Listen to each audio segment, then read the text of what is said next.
Hello everyone, welcome to ISPC centre. This is Prashant Kumar. Friends, आज के इस वीडियो में मैं आप लोगों के साथ विजन आईएएस इंस्टीट्यूट की पॉलिटी सेक्शन का मेंस 365 मैगजीन को मैं डिस्कस करूंगा। इसके अंतर्गत मैं उन सभी टॉपिक्स को आपके साथ डिस्कस करूंगा जो पॉलिटी सेक्शन के अंतर्गत बीपीएससी मुख्य परीक्षा के लिए काफी अधिक महत्वपूर्ण है और इसके अंतर्गत कौन कौन से टॉपिक को आपको कवर करना है। आप सभी जानते हैं कि जनवरी मंथ के अंतर्गत आईएसपीसी सेंटर के द्वारा आप सभी को मुख्य परीक्षा के लिए टारगेट के मंथली टारगेट के रूप में पॉलिटी सेक्शन को कवर करने के लिए बताया गया है और इसके अंतर्गत जो स्टडी मटेरियल के रूप में हमने बताया है पॉलिटी सेक्शन के लिए, उसमें एक जो स्टडी मटेरियल है वह विजन आईएएस का मेंस 365 पॉलिटी सेक्शन का है। तो इसके अंतर्गत कौन कौन से टॉपिक को कवर करना है और कौन कौन से टॉपिक बीपीएससी की आगामी मुख्य परीक्षा के लिए महत्वपूर्ण है, इन सभी चीजों पर मैं डिस्कस करने जा रहा हूं। तो आइए हम लोग डिस्कशन प्रारंभ करते हैं। इससे पहले अगर आप लोग हमारे यूट्यूब चैनल पर नए हैं तो हमारे टेलीग्राम ग्रुप को @ISPC सेंटर को आप सभी ज्वाइन कर लें, जहां पर बीपीएससी की प्रीलिम्स और मुख्य परीक्षा से संबंधित मटेरियल को प्रोवाइड कराया जाता है। तो देखिए, अगर पॉलिटी सेक्शन को देखा जाए तो चूंकि यहां पर पॉलिटी एंड गवर्नेंस लिखा हुआ है, अगर आप यूपीएससी का सिलेबस देखेंगे तो यूपीएससी सिलेबस के अंतर्गत polity and governance topic mention किया हुआ है। ठीक है, वहां पर भी जीएस सेक्शन 2 जीएस पेपर 2 में आता है पॉलिटी एंड गवर्नेंस। ठीक है, तो टॉपिक है पॉलिटी एंड गवर्नेंस, लेकिन बीपीएससी का जो पॉलिटी है जीएस पेपर 2 सेक्शन 1 के अंतर्गत जो नाम दिया गया है वह इंडियन पॉलिटी, भारतीय राज्य व्यवस्था। लेकिन बहुत सारी टॉपिक जो चीजें हैं वो आपको मिलती जुलती मिलेंगी। ठीक है, और इसमें कई ऐसे महत्वपूर्ण टॉपिक दिया हुआ है जो अन्य बुक्स में आपको नहीं मिलेंगे और कई बार सर्च करेंगे तब जाकर आपको टॉपिक मिलेगा। यानी कि कुल मिलाकर जो मेरा कहने का अभिप्राय है कि विजन आईएएस का मेंस 365 का पॉलिटी सेक्शन जो है वह काफी अधिक महत्वपूर्ण है बीपीएससी की आगामी मुख्य परीक्षा के लिए। तो इसके अंतर्गत जो पहला सेक्शन है वह भारतीय संविधान, उसके मुख्य प्रावधान और मूलभूत ढांचे से संबंधित है। अगर देखा जाए तो यह ओवरऑल टॉपिक जो है वह अपने आप में महत्वपूर्ण है, लेकिन इसमें कुछ टॉपिक जो है वह ऐसे दिए गए हैं जो बीपीएससी की मुख्य परीक्षा के लिए प्रासंगिक नहीं है। सबसे पहला इसके अंतर्गत सब सेक्शन है मूल ढांचे का सिद्धांत। मूल ढांचे का सिद्धांत बीपीएससी मुख्य परीक्षा के लिए काफी अधिक महत्वपूर्ण है और इससे संबंधित प्रश्न भी पूछे जा चुके हैं। अगर आपने 63 बीपीएससी मुख्य परीक्षा का प्रश्न पत्र देखा होगा तो वहां पर मूलभूत ढांचे के सिद्धांत से संबंधित प्रश्न बीपीएससी के द्वारा पूछा जा चुका है। इसके अलावा भी कई बार बीपीएससी मुख्य परीक्षा में इसे पूछा गया है पॉलिटी सेक्शन के अंतर्गत, तो इसे आप अच्छे तरीके से कंप्लीट कर लेंगे। दूसरा है 9वीं अनुसूची। देखिए, 9वीं अनुसूची वर्तमान समय में इसीलिए महत्वपूर्ण है और इसे कंप्लीट करना आपके लिए अनिवार्य इसीलिए भी है क्योंकि हाल ही में बिहार सरकार के द्वारा जो आरक्षण की नई सीमा निर्धारित की गई है और उसके पश्चात बिहार सरकार ने केंद्र से अनुरोध किया कि बिहार की नई आरक्षण नियमावली को 9वीं अनुसूची में शामिल किया जाए ताकि न्यायिक पुनर्विलोकन उसका नहीं किया जा सके। तो 9वीं अनुसूची इसलिए महत्वपूर्ण है। हालांकि यहाँ पर जो दिए गए हैं वह छत्तीसगढ़ सरकार के द्वारा रिजर्वेशन के संदर्भ में दिया गया है, लेकिन 9वीं अनुसूची के बारे में सारी चीजें यहां पर दी गई हैं। तो 9वीं अनुसूची काफी अधिक महत्वपूर्ण है और मुझे उम्मीद है कि आगामी बीपीएससी मुख्य परीक्षा में शॉर्ट नोट्स में 9वीं अनुसूची को पूछा जा सकता है, या फिर अगर आरक्षण से संबंधित लॉन्ग प्रश्न आए तो वहां पर आप 9वीं अनुसूची को मेंशन कर सकते हो।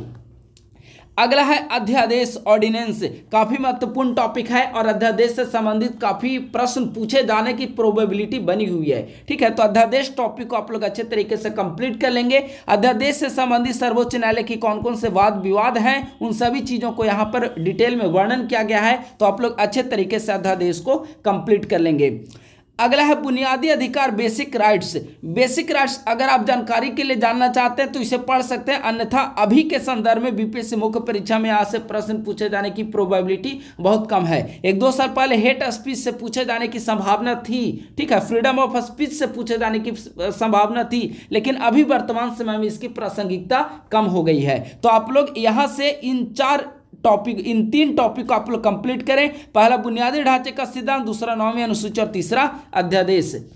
अब जो अगला टॉपिक मैं बताने वाला हूं वह काफी अधिक महत्वपूर्ण है और वह है आरक्षण। इससे संबंधित प्रश्न तो बीपीएससी ने 69th बीपीएससी में भी पूछ लिया है, आर्थिक आधार पर आरक्षण। ठीक है, तो आरक्षण जो है काफी महत्वपूर्ण टॉपिक है और यहाँ पर आरक्षण दो संदर्भों में चर्चा यहाँ पर की गई है। पहला, इकोनॉमिकली वीकर सेक्शन के लिए ईडब्ल्यूएस आरक्षण, आर्थिक रूप से कमजोर वर्गों के लिए आरक्षण, और दूसरा निजी क्षेत्र में स्थानीय आरक्षण। हालांकि आप देखेंगे कि हाल ही में हरियाणा हाईकोर्ट ने हरियाणा सरकार के द्वारा निजी क्षेत्र में जो आरक्षण दी गई थी उसको समाप्त कर दिया गया है, लेकिन निजी क्षेत्र में आरक्षण जो है वह लंबे समय से वाद विवाद का मुद्दा बना हुआ है। तो आप लोग ये दोनों टॉपिक को कंप्लीट करेंगे आरक्षण के अंतर्गत। ठीक है, अभी हमने ऊपर में 3 टॉपिक बताया, बुनियादी ढांचा यानी कि मूलभूत ढांचे का सिद्धांत, दूसरा हमने बताया नौवीं अनुसूची, और तीसरा हमने वहां पर बताया अध्यादेश। और यहां पर आरक्षण के अंतर्गत ये दोनों सेक्शन कंप्लीट करना है।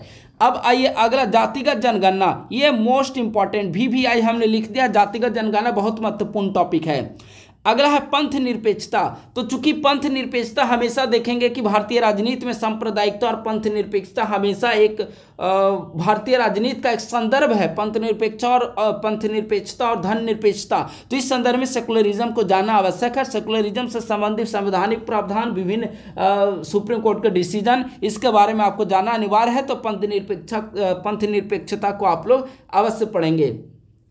अगला है राजद्रोह, इसे भी आप लोग पढ़ेंगे। राजद्रोह के बारे में क्या दिया हुआ है इसे जानना अनिवार्य है। और देखेंगे कि राजद्रोह से संबंधित लंबे समय तक राजद्रोह से संबंधित मामला सुप्रीम कोर्ट में भी चला है। ठीक है, तो इस संदर्भ में राजद्रोह टॉपिक भी काफी अधिक महत्वपूर्ण हो जाता है। हालांकि आने वाले समय में मैं इससे संबंधित एक लॉन्ग प्रश्न भी यूट्यूब चैनल पर मॉडल आंसर के रूप में डिस्कस करूंगा। पॉलिटी के भी कुछ मॉडल आंसर डिस्कस किए जाएंगे। चूंकि मंथली टारगेट आपको हमने दिया है पॉलिटी सेक्शन को कंप्लीट करना, तो मैं कुछ मॉडल आंसर को डिस्कस करूंगा। आने वाले समय में आपको YouTube चैनल पर देखने को अवश्य मिलेंगे।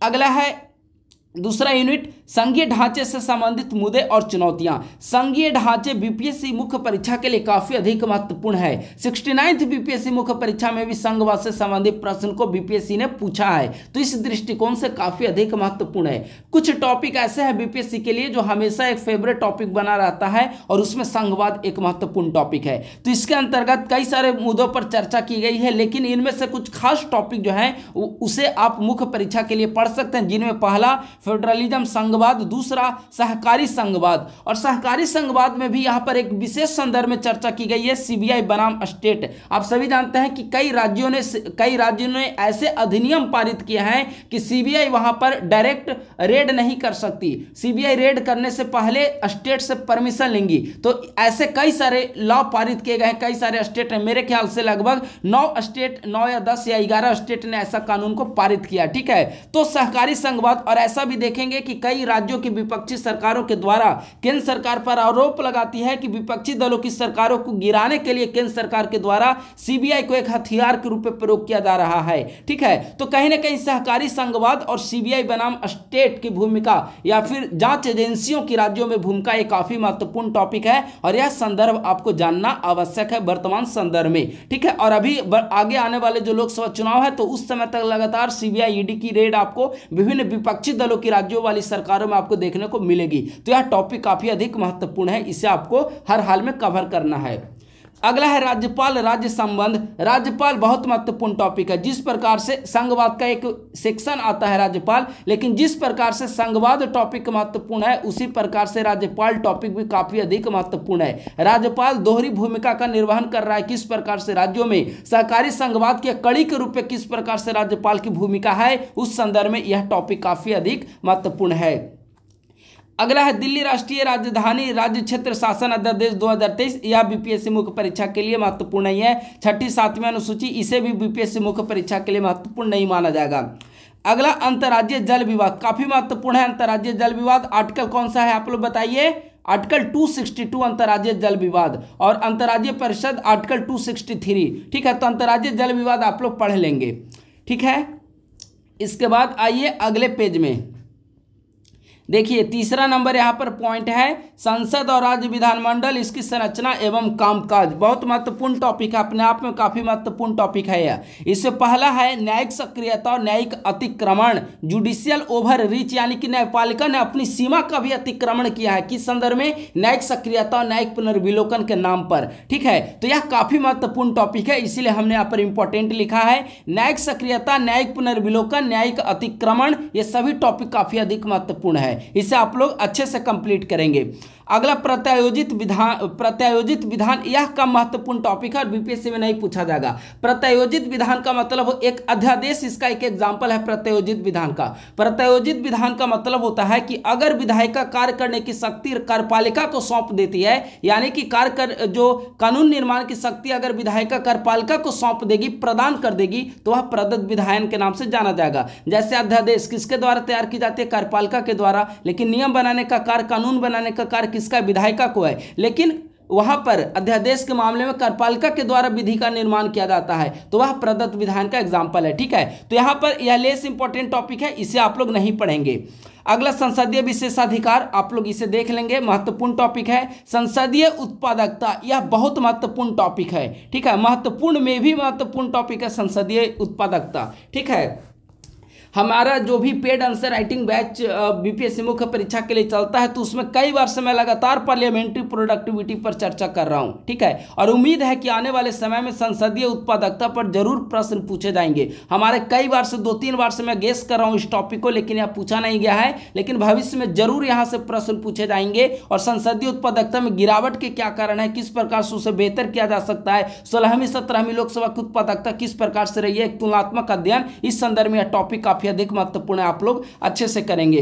अगला ये दोनों टॉपिक को आप लोग छोड़ देंगे। दल बदल रोधी कानून को आप लोग अच्छे से कंप्लीट करिए, 10वां अनुसूची से संबंधित है, 52वां संविधान संशोधन 1985 में लाया गया है, तो अच्छे से इसे कंप्लीट करेंगे, काफी महत्वपूर्ण है। अगला है न्यायिक और अन्य अर्ध न्यायिक निकायों की संरचना एवं कार्य प्रणाली। देखिए, इसमें से कई ज़्यादा महत्वपूर्ण टॉपिक नहीं है, लेकिन ऐसे देखिए यहाँ पर हमने लगा दिया न्यायिक नियुक्तियाँ, जुडिशियल अपॉइंटमेंट्स, इससे आपको जानना आवश्यक है। आप न्यायिक नियुक्ति के बारे में जो कोलोजियम प्रणाली है उससे संबंधित वाद विवाद जो हमेशा न्यूज़ में रहता है, हमेशा न्यूज़पेपर की सुर्खियों में रहता है, तो इसके बारे में आपको जानकारी होना आवश्यक है। न्यायिक नियुक्ति किस प्रकार से की जाती है, किस प्रकार से उनका ट्रांसफर होता है, उनकी नियुक्ति की जाती है, कोलोजियम प्रणाली क्या है, इसके बारे में जानना अनिवार्य है, यह महत्वपूर्ण है। इसके अलावा न्यायिक बहुमतवाद और न्यायपालिका में महिलाएं, ये डेटा यहाँ से आप लोग कलेक्ट कर लेंगे। यह डेटा कलेक्ट कर लेंगे कि न्यायपालिका में महिलाओं की अभी कितनी हिस्सेदारी है। जब आप कोलोजियम प्रणाली का अध्ययन कर रहे होंगे तो कोलोजियम प्रणाली के आलोचना में एक पॉइंट आपको लिखना होगा कि न्यायपालिका में महिलाओं की कम हिस्सेदारी देखने को मिल रही है, यह कोलोजियम प्रणाली का एक विसंगति है। ठीक है, तो यह इसका डेटा आपके लिए महत्वपूर्ण होगा जुडिशरी सेक्शन के अंतर्गत आंसर राइटिंग करने में। तो अभी डेटा को आप लोग अच्छे तरीके से कलेक्ट कर लेंगे। महिलाओं की हिस्सेदारी कम क्यों है, किस राज्य, बिहार, अगर पटना उच्च न्यायालय का डेटा अगर कहीं से आपको मिले तो उसे भी नोट कर लीजिए। ठीक है, तो यह महत्वपूर्ण है जानकारी के लिए। ठीक है, तो यहां से ये 3 टॉपिक हमने आपको बताया है पढ़ने के लिए। अब यहां पर आइए, भारत में चुनाव, बहुत महत्वपूर्ण टॉपिक है भारत में चुनाव। ठीक है, इसमें पहला महत्वपूर्ण टॉपिक यही है इलेक्टोरल रिफॉर्म, और उसमें महत्वपूर्ण यहाँ पर दिया गया है चुनावी फंडिंग, इलेक्टोरल फंडिंग। चुनावी फंडिंग के पक्ष और विपक्ष में तर्क आप लोग हमेशा तैयार कर लें, कभी भी प्रश्न इससे पूछा जा सकता है शॉर्ट नोट्स या फिर लॉन्ग में। आप सभी जानते हैं कि इलेक्टोरल फंडिंग को लेकर हमेशा सवाल उठते रहे हैं, है ना। इसमें क्या है कि ये संभवतः 2017 की बजट में इसे लाया गया था, 2017 के बजट में संभवतः इसे पेश किया गया था। उस समय अरुण जेटली वित्त मंत्री हुआ करते थे, तो उस समय इलेक्टोरल फंडिंग का कॉन्सेप्ट आया था। लेकिन वर्तमान समय में इसमें कई सारी विसंगतियां देखने को मिल रही है। ठीक है, तो आप लोग इलेक्टोरल फंडिंग को अच्छे तरीके से कंप्लीट करेंगे। पक्ष और विपक्ष में तर्क को आप लोग क्लियरली 4-4, 5-5 पॉइंट को आप लोग लिख लेंगे। ठीक है, चुनाव और प्रौद्योगिकी, यानी कि चुनाव, निष्पक्ष चुनाव में प्रौद्योगिकी की किस प्रकार से भूमिका है, उसे यहां पर आपको कंप्लीट करना है। ठीक है, जैसे मतदाता ऐप, ठीक है, मतदाता ऐप हो गया। ठीक है, सी विजिल ऐप का नाम आपने सुना होगा, ये सब इलेक्शन कमीशन के द्वारा लॉन्च किया गया। सी विजिल ऐप है, मतदाता ऐप है, प्रेक्षक ऐप है। ठीक है, और इसके अलावा चुनाव में प्रौद्योगिकी का क्या इस्तेमाल किया जा रहा है, संवेदनशील बूथों को ड्रोन के माध्यम से निगरानी की जा रही है। ठीक है, तो ऐसे कई सारे एक्टिविटीज जो हैं वह इन टेक्नोलॉजी का देखने को मिल रहा है इलेक्शन के दौरान। तो यह काफ़ी महत्वपूर्ण टॉपिक है, चुनाव और प्रौद्योगिकी। ठीक है, हमने इससे संबंधित मॉडल आंसर पूर्व में भी डिस्कस किया हुआ है, चुनाव और प्रौद्योगिकी से संबंधित काफ़ी महत्वपूर्ण है यह सेक्शन।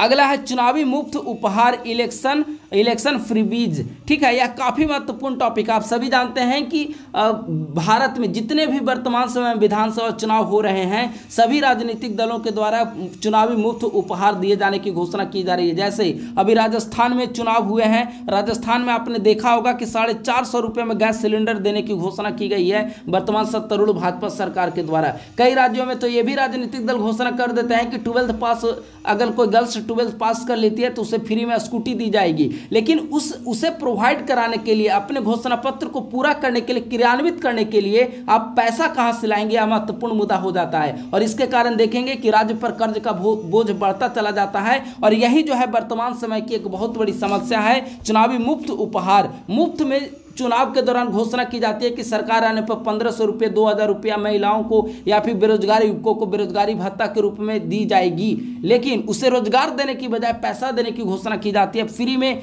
उनको उपहार देकर वोट को प्राप्त करने की कोशिश की जाती है। तो यही है चुनावी मुफ्त उपहार। तो इसे जानना बहुत आवश्यक है। अगला है परिसीमन आयोग। आप लोग बिल्कुल इसे कर लेंगे। परिसीमन आयोग शॉर्ट नोट्स में पूछा जा सकता है, परिसीमन आयोग से संबंधित, तो यह महत्वपूर्ण है, ठीक है। अब यहाँ पे गवर्नेंस टॉपिक है। तो हमने बताया कि यूपीएससी सिलेबस के अंतर्गत, चूंकि यह मैगजीन यूपीएससी में मुख्य परीक्षा को ध्यान में रखकर तैयार की गई है, और यूपीएससी सिलेबस के अंतर्गत क्या है, polity and governance. GS paper 2 में वहाँ भी पढ़ना, जीएस पेपर 2, वहाँ पर जीएस का 4 सेक्शन होते हैं। तो जीएस पेपर 2 में पॉलिटी एंड गवर्नेंस है, तो इसीलिए यहाँ पर गवर्नेंस टॉपिक दिया हुआ है। यह बीपीएससी के लिए ज़्यादा महत्वपूर्ण नहीं है, क्योंकि बीपीएससी में सिर्फ इंडियन पॉलिटी से प्रश्न आते हैं, न कि गवर्नेंस से, ठीक है। अगला है यहाँ पर स्थानीय स्वशासन, लोकल गवर्नेंस, काफ़ी महत्वपूर्ण टॉपिक है। और यह 69वीं बीपीएससी में इससे संबंधित, लोकल गवर्नेंस से संबंधित प्रश्न बीपीएससी ने पूछा है, ठीक है। पहला है भारत में लोकतांत्रिक विकेंद्रीकरण, बहुत महत्वपूर्ण टॉपिक है लोकतांत्रिक विकेंद्रीकरण। इसे आप लोग कंप्लीट कर लेंगे, और इसे भी आप लोग कर लीजिएगा। पंचायत उपबंध अनुसूचित क्षेत्रों पर विस्तार अधिनियम 1996, PECA, पेशा 1996, इसे शॉर्ट में बोला जाता है, ठीक है। यह काफ़ी महत्वपूर्ण है, इसे भी आप लोग कंप्लीट कर लेंगे। इसके अलावा ये सब टॉपिक महत्वपूर्ण नहीं है, ठीक है। हाँ, इसे आप जानकारी ले लीजिए। आकांक्षी ब्लॉक कार्यक्रम, यह आपके प्रीलिम्स परीक्षा के लिए यूजफुल हो सकता है। और अगर कोई प्रश्न आए कि आर्थिक विसंगति को दूर करने के लिए, आर्थिक असमानता को दूर करने के लिए सरकार क्या काम कर रही है, तो आकांक्षी ब्लॉक कार्यक्रम वहां पर आप एग्जाम्पल के रूप में दे सकते हैं, ठीक है। तो इसे आप पढ़ लीजिए, विभिन्न जगह पर इसका यूज किया जा सकता है। आपके पास कम से कम जानकारी तो हो जाएगी ना, तो इसे पढ़ना अनिवार्य है, ठीक है। तो इस प्रकार से यहाँ पर समाप्त हो गया है, और इसका PDF मैं आपको टेलीग्राम ग्रुप पर मैं आपको प्रोवाइड करा दूंगा, ठीक है। आप हमारे टेलीग्राम ग्रुप से जुड़ जाएं। @ISPC सेंटर हमारा टेलीग्राम ग्रुप है। हमने सभी महत्वपूर्ण कंटेंट को आपके साथ डिस्कस कर दिया, जो कि विजन IAS मैगजीन से पॉलिटी सेक्शन के अंतर्गत आपको कवर करनी है, ठीक है। इसके अलावा आप ज़्यादा कुछ मत पढ़िए। यहाँ पर मंथली टारगेट आपके साथ शेयर की जा रही है, ताकि मंथली टारगेट के अनुसार आप लोग मुख्य परीक्षा की तैयारी आप लोग कंप्लीट पहले ही कर सकें, और उसके बाद आप प्रीलिम्स के बाद सिर्फ आपको रिवीजन का होगा, और हमारे द्वारा जो मॉडल आंसर डिस्कस किए जाएंगे उसका आंसर राइटिंग आप लोग प्रैक्टिस करेंगे, ठीक है। तो पॉलिटी के अंतर्गत आज 12 दिन बीत चुके हैं, आज 12 जनवरी है। उम्मीद है कि आप लोग कई सारे सेक्शन को समाप्त कर चुके होंगे, और आगामी आने वाला जो समय होगा उसमें पॉलिटी के कुछ महत्वपूर्ण सेक्शन के मॉडल आंसर को मैं डिस्कस कर दूंगा, ताकि आपको एक शैली प्राप्त हो सके, और जिसके आधार पे आप आगामी आंसर राइटिंग कार्यक्रम कर पाएंगे। तो इस प्रकार से विजन IAS का पॉलिटी सेक्शन का डिस्कशन यहीं पर समाप्त होता है। थैंक यू सो मच, बहुत बहुत धन्यवाद।